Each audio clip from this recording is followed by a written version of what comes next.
Hey everybody, what is going on? It is DJ, and you can see in the background we got some action gameplay going on. We got shooting, a lot of shooting, a lot of glass breaking.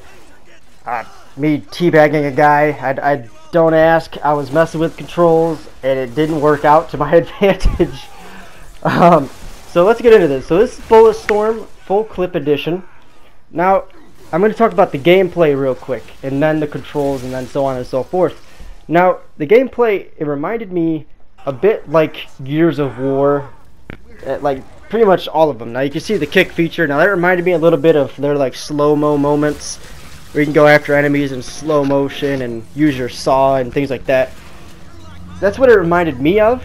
Now, it could be a little bit different for you guys. Let me know what it reminds you of. I know there's a couple games that have that kind of slow-mo finishing move kind of feature.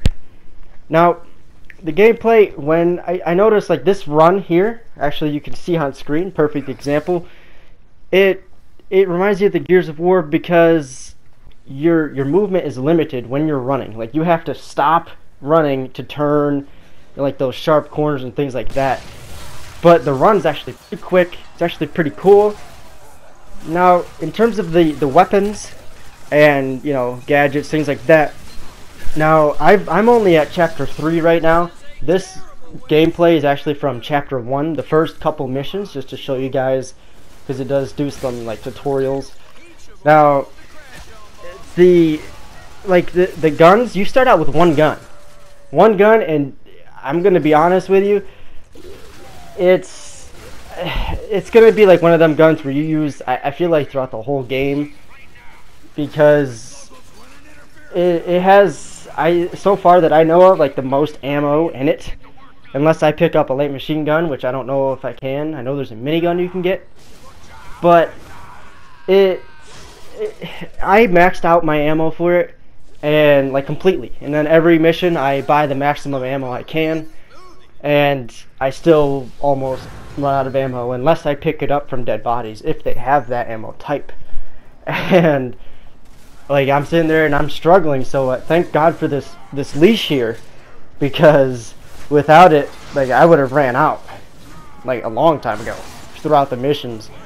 Now the leash is actually the first gadget that you get, and it actually doesn't even work on just enemies. It does work on other objects, like enemies that drive helicopters. It'll take them right out of the sky, and you'll learn that in like the third mission, fourth mission. And it actually just, takes the guy right out of the chopper, and it brings the whole thing right down. And it's just pretty cool.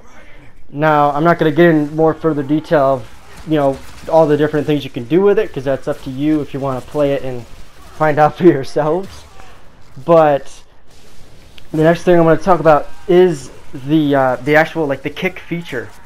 Now, I've learned that once you kick somebody, you could keep kicking them either until they die, or you kick them off a ledge, or like like they just keep floating in the air. As long as they're in the air, you can kick them.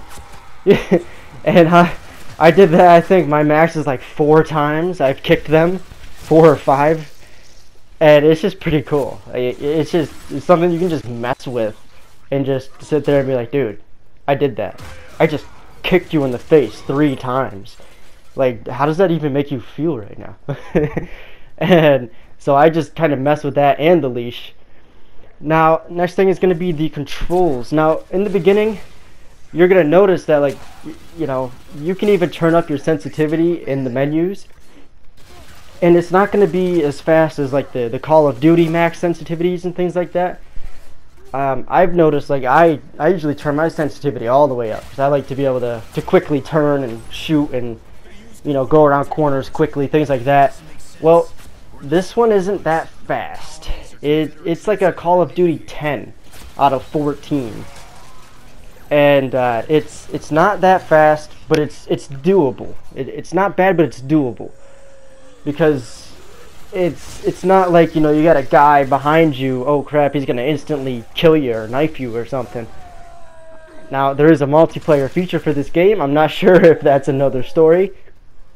But for the campaign itself, I don't see that actually happening unless they have a rocket launcher and they just blow you up or something. But for that, you basically, like, I have mine turned up right now, and you can see it's not terribly fast when I go to turn and things like that. So I mean, it's up to you guys. You know, it's one of them things where if you like the way that the screen layout is, then cool. But if not, then, you know, I mean, I don't know if you can get rid of the HUD or not, but that's another story. Now, the next thing is the button layout. Now, when you first start up the game, they got some things a little switched around, especially if you're used to Call of Duty and games like that. Because, like, to my knowledge, at the moment, you know, like I said, Chapter 3, I don't have any grenades, so I don't know if I even use those buttons yet. I have no idea. But there is, like, when I first started, I actually teabagged a guy that was shooting me because I was trying to kick him. The game was telling me to hit a button to kick him, but it wasn't that button because I changed my settings to the actual Call of Duty settings, which is the second setting on the list, the one right in the middle, where you can crouch with the regular circle button and things like that. And, you know, it just made more sense to me to have it set up that way, so because I'm used to it. So I did that, and it made it a little easier because I'm familiar with it. But I'm going to talk about quickly the language in this game, because I feel like, well, the game itself was not really put towards a lot in like the story aspect, like the little cutscenes. Like, yes, they're nice, but I feel like the developers didn't really put that much into that as they did. They wanted to do all the action, because in the game itself, there's a lot of action, and it never stops. Like, throughout the missions, you go to find stuff, and the action's just still there. But anyways, guys, thank you for watching, and until next time, peace out.